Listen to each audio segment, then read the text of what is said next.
Some might assume that America's bloodiest day occurred during one of the larger conflicts, like World War I or II, but it was on September 17, 1862, when 23,000 men were killed or wounded.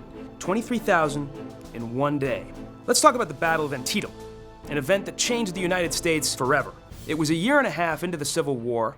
Confederate General Robert E. Lee marched his troops across the Potomac and into Union-aligned Maryland in an attempt to influence the midterm elections of 1862. He hoped that a few decisive Confederate victories on Union soil could cause a surge in votes for candidates opposed to the war, potentially leading to the start of peace negotiations at home. He also had a shot at diplomatic recognition of the Confederacy from European powers like England and France. Lee captured Frederick, Maryland, and then split up his force, sending 4 units against 4 towns. But he left Frederick empty, and Union General George C. McClellan moved in to collect what intel and supplies he could find. One of his troops discovered Lee's entire battle plan. According to legend, the plan was wrapped around 3 cigars. A cigar for the soldier who found it, a cigar for the sergeant who was with him, and a cigar for the general who wet his pants with excitement over Lee's Special Order 191, complete with every last detail of his battle plan. But McClellan wasn't exactly the most decisive and bold of commanders, and he waited a full 18 hours to get on the move, allowing Confederate forces to create a defensive line that delayed him even further.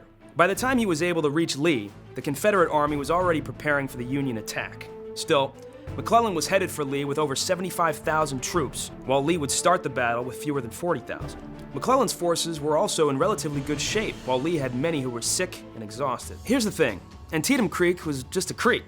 It had no real strategic value, but both commanders knew that the moment was crucial. Keeping England and France on the sidelines required a Union victory, while the Confederates needed a huge win to influence the Union elections. What neither general knew was that President Abraham Lincoln had written the Emancipation Proclamation, but he was waiting for a Union victory to share it. The stakes for the United States had never been higher. When September 17, 1862 dawned, 1,000 Union troops slipped through a cornfield toward Confederate lines, seeking to get the jump on Southern soldiers on the other side. Unfortunately for them, the Georgians were expecting the move and were lying on the ground with their weapons ready. When the Union troops emerged, the Georgians hopped up and immediately started cutting down the men in blue. The fighting was done at close range, 100 yards or less. By the time it was finished, 10,000 soldiers were killed or wounded. Some units suffered losses of 50 to 70%, and it was only mid-morning. And remember those guys that found the cigars and discovered Special Order 191, which made the battle possible? Their unit was one of the hardest hit in the cornfield. As the fighting for the cornfield and church reached its zenith and then tapered off, Union forces maneuvered toward the Confederate center near a place called Sunken Road, which had been eroded by wagon traffic and weather. During the battle, Union troops nearly surrounded the desperate men in gray.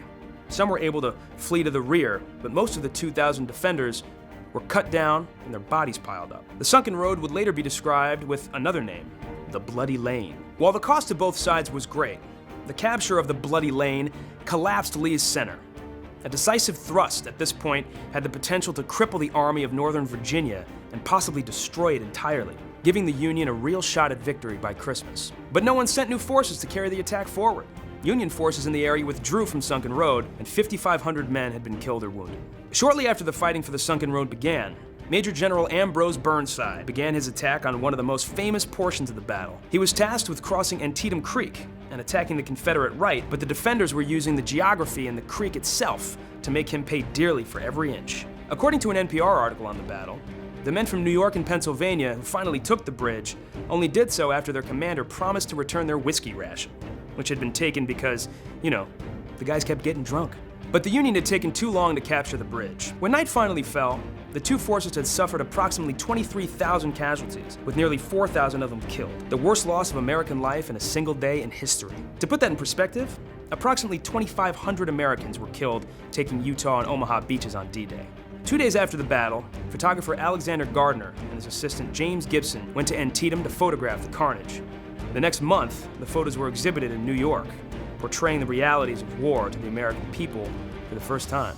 But perhaps more significantly, it was the Union victory that Lincoln needed. On September 22nd, he issued a preliminary Emancipation Proclamation, declaring that as of January 1st, 1863, all slaves in rebellious states shall be free. The Civil War was now officially a fight for human freedom.